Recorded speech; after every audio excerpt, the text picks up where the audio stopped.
I am Jorn Dyeberg, a Dane, a medical doctor, and have had the luck to introduce to the community, to the medical society, to the science, the concept of omega-3 fatty acids.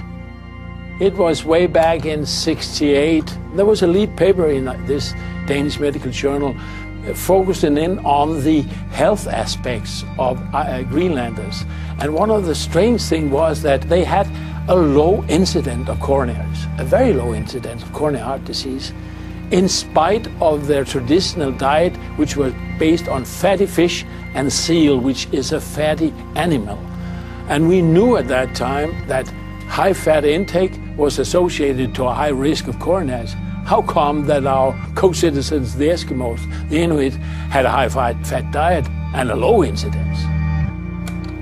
So we said, we will go to we have to go to Greenland and do examination of the blood of Eskimos to see how come that they don't have coronaries. They should have a high cholesterol. Maybe they don't have. Let's go up there. And we managed to come up there, and we managed to collect blood from 130 Eskimos living from seal and fish and their wives in remote settlements and the northeastern part of Greenland.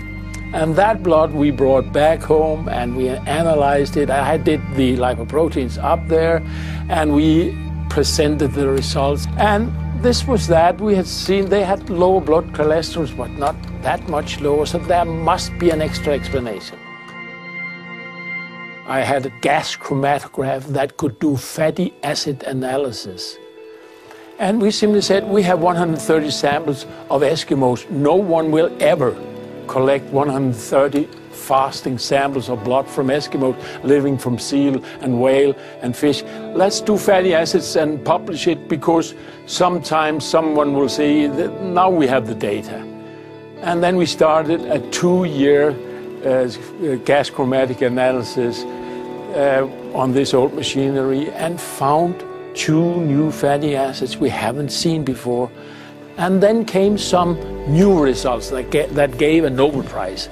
2 Swedes and an Englishman found out that from omega-6 fatty acids there could be formed in our body prostaglandins that regulates a lot of things, but amongst them also the blood thrombotic phenomenon. When you cut a vessel, the blood plates stick together and make a tiny thrombus, and this is initiated or promoted by these prostaglandins from omega-6 fatty acids.